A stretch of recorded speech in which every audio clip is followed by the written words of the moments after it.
scars. I'm gonna give you my heart. You can hear me? Yes. So I will actually sit down. I don't know if other speakers will sit down, but from my Shaolin training, if I'm standing up, is because I'm making people do like push-ups or something. So given that nobody will make push-ups, I think I sit down. I'm used to sitting when I'm talking. So thank you, Walid, for the wonderful introduction. And when I met Walid a few weeks ago, and he invited me to join this event, and the wonderful spirit of this event, the theme, and also the charity element of it, I heard about the stories title, and I heard about his story and the stories of some of the other speakers. And I thought, you know, what brings us here and the commonality between all of these stories? And, you know, and I love the wonderful question that Walid asked about what we bring here. Well, whatever each one of us brings, I hope that we bring it with love. I think that love is a very, very powerful energy, perhaps the most powerful energy that we have at our disposal. And love harnesses then all of the other values that we all treasure, you know, things like respect and humility and peace and harmony, compassion, empathy. All of these things are kind of flowers that blossom from the seed that is love. And so I think that if we put love in everything we do, whatever it is that we've come to this life and this planet to do, we have to understand how to do that and how can we put love in what we do. Sometimes it's not so easy. I'm yet to meet people who love washing the dishes. I'm sure that some exist. But we can always find a way to put love in what we do. And through putting love in what we do, in sharing the best of ourselves and in sharing all of these wonderful values that define each one of us as a human being.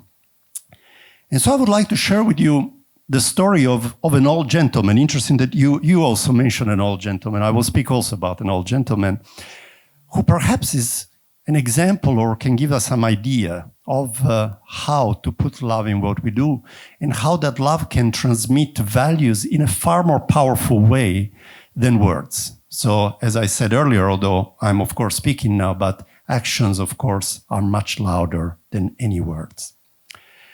So about 25 years ago, one of the first times that I was in Shaolin Temple training, when I decided to go to Shaolin and start my formal training there to become a Shaolin monk. One morning, there is a kind of path that sneaks up the valley in front of the Shaolin monastery. And on this path, you meet up in the morning outside of the temple to start the morning training. This is very early. It's like 5 o'clock in the morning, sometimes 4 o'clock in summer. And you meet there and then you go run up the mountains with the other young guys training to be monks. And I was waiting there for my friends from the temple. And I noticed a little old man going up the hill. And he was pulling behind him a kind of self-built cart. It was evident that he built it by himself. It had 2 different bicycle wheels and some pieces of wood. And he was pulling it, and he arrived at the first garbage bin. There are garbage bins along this path, one every maybe 200-300 meters. And he arrived and removed the aluminum lid, took out the plastic bag, put it on his cart, took out a little spray bottle that he filled with some soapy water that he made himself, sprayed this aluminum lid, and started cleaning it, and cleaning it, and cleaning it, and cleaning it. And just as you're waiting for me to stop saying cleaning it, I was waiting for him to stop cleaning it. And you know when some action takes much, much longer than you expect it to be, and your brain in a way is thinking, okay, now the action is finished, and it doesn't. Well, he went way longer than you would expect. And finally, he put the lid back on, and he looked at it, and he smiled with a kind of half-toothy smile, very proud about his work, very pleased about what he had accomplished. And then he kept pulling the cart up to the next bin and repeated the process and so on. And as we were jogging up the mountain, I saw him coming back with this little cart completely filled with garbage bags. And he was a really little old man, maybe 80, 90 years old. And I thought, he's going to get run over by this cart. We're going to find the little old man, you know, end his life under his garbage cart. And my first thought of this was, you know, 1.5 billion Chinese, and they chose this guy to do that job. Very odd choice of cleaning man. But I put it out of my mind and I kept my training and so on. And a few days later, I see him again doing this process. And I say to my friend, he's a Chinese guy who's grown up in the temple. I say to him, why you have this old guy doing this? It's very hard work. You should have somebody else do it from the village. And he said, no, of course. We have an electric machine with 2 guys with reflective suits, with garbage bags, who are assigned to this job from the local council. They were going at 7, he went at 6. They went at 6, he went at 5. They went at 5, he went at 4:30. They gave up. They started leaving the plastic bags outside of his village house the evening before. At least he has the tools to do the job. And then they would go to his house and collect all the bags from the trolley. So after hearing this story, my explanation went from, very poor choice of employee to crazy old man from the village. And I stayed with crazy old men from the village for the whole winter until spring came and the weather warms up. And I noticed that under this big winter jacket that he was always wearing, he had a very old, worn Shaolin uniform. And in Shaolin Temple, you don't have a uniform because it's a souvenir. I mean, the tourists buy uniforms because it's a souvenir, but the locals, they wear it if they have some connection to the temple. So I noticed that he was wearing this uniform. So one day I said to my master, master, why the old man who is cleaning the garbage bin is wearing the uniform? Was he a monk maybe when he was young or something?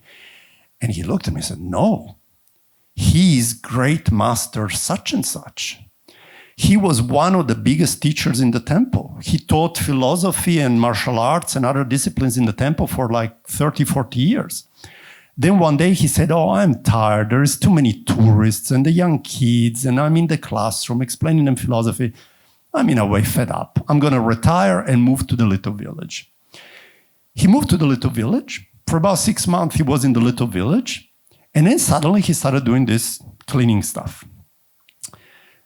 So my explanation went from poor choice of employee to crazy old man to the village to crazy old master.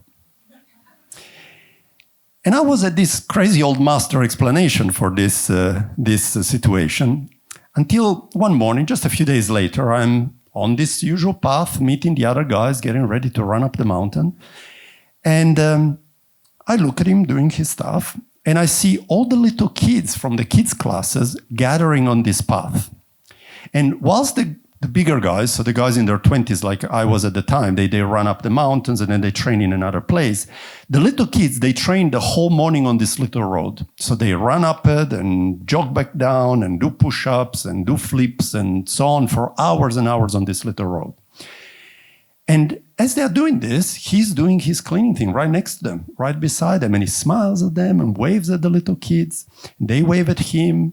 And over time, they for sure learn by some, internal kids gossip or whatever, that he was great master such and such. And I started observing this scene and thinking of it, repeating every day. And I thought, what if he's not the crazy old master at all? What if he has found the most powerful way to teach these hundreds of kids what it means to put love in everything you do? And therefore, through love, to put humility, courage, discipline, respect and self-respect, even for the most menial and apparently low task. And he found a way to teach them, not by standing in a classroom and as the great master telling them, you must be more respectful and you must be more humble and you must put love in what you do, which is kind of empty words or, at the best, meaningful, principles that you might or might not understand how to apply. But he found a way to show them by example, not to shout it at them, but to show it to them on the periphery of their vision, on the periphery of their mind, every day, drop by drop by drop, for months and years, winter, summer, -20, +30, and so on. So I will never know which of the explanations was the correct one. Maybe he was a crazy old master, but I'd like to think that he was not, and I'd like to think that he found a way to teach those kids and to, in some way, reawaken in me the idea that to love what you do, first of all, does not mean that you are doing what you love, but you are putting your love in whatever it is that life demands of you at this moment. And by truly putting love in what you do, not only you do it at your best, and it becomes in some way more enjoyable and more fulfilling, even if it was not originally something particularly enjoyable and fulfilling. But you automatically imbue that action, whatever action it is, every moment, with all of those values that we all treasure so much, but that are nice words, but sometimes in the daily life, they're a little bit difficult to truly live and to truly experience and to truly share with others. And